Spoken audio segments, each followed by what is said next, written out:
também aqui estar connosco num espaço muito simples. Aliás, falávamos mesmo sobre isso. Temos tido o privilégio, recentemente, de ter sido convidados para outros almoços com outras condições, mas o ideal é aquilo que sabe.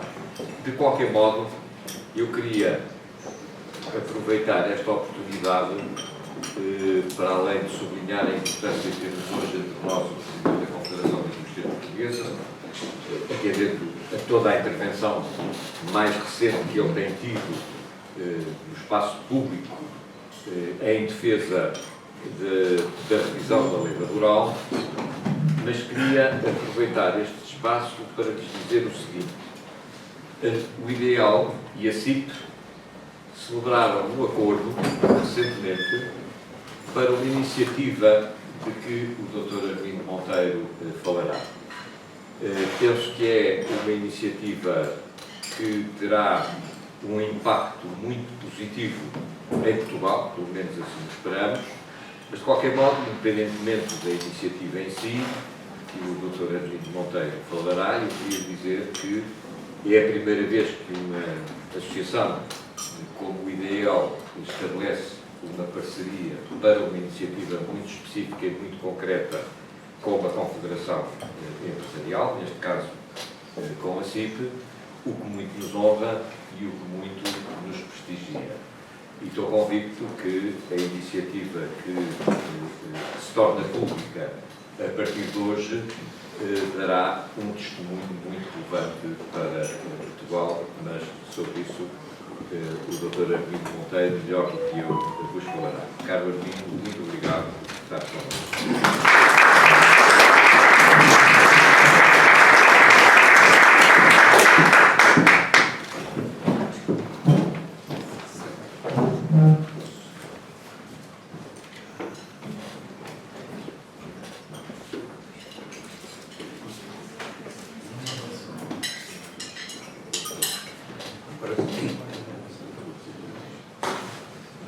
Deixem-me começar por cumprimentar todos e, como gosto de competir, eu vou tentar encontrar aqui um auxiliar para nos anos. No caso, por exemplo, do Ideal era o privilégio não apenas pela estima que recebem, mas sobretudo por ver que não somos os últimos dos makers. Ainda há espaço para termos uma intervenção na sociedade sem procurarmos ser o homo habilis que ainda habita o nosso país, em muitos casos, mas sim procurar, à luz como quando Condorcet dizia, já há uns 3 séculos, toda a sociedade que não é esclarecida por filósofos é enganada por charlatães. E hoje parece que este sentimento está mais do que nunca em evidência. Se nós não tivermos essa capacidade de sermos como é o Ideal, e permitam-me este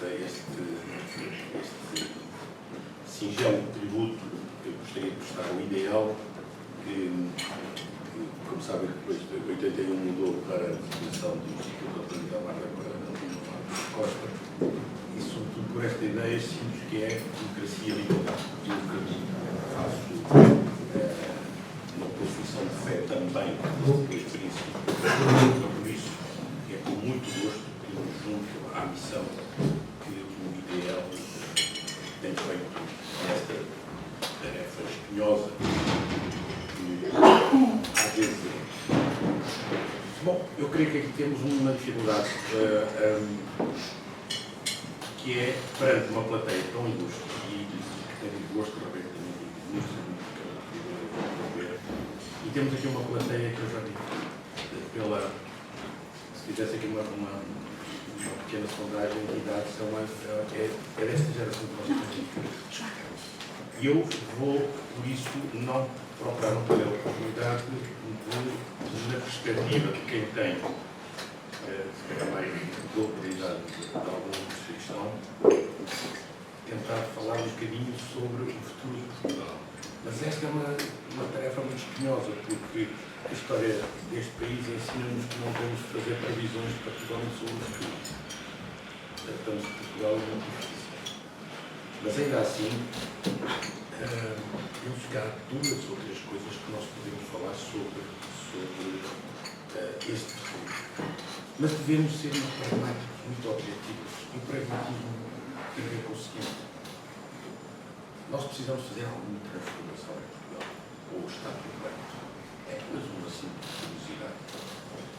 Se estiver tudo bem, se realmente nós acreditarmos no determinismo, também não precisamos fazer nada.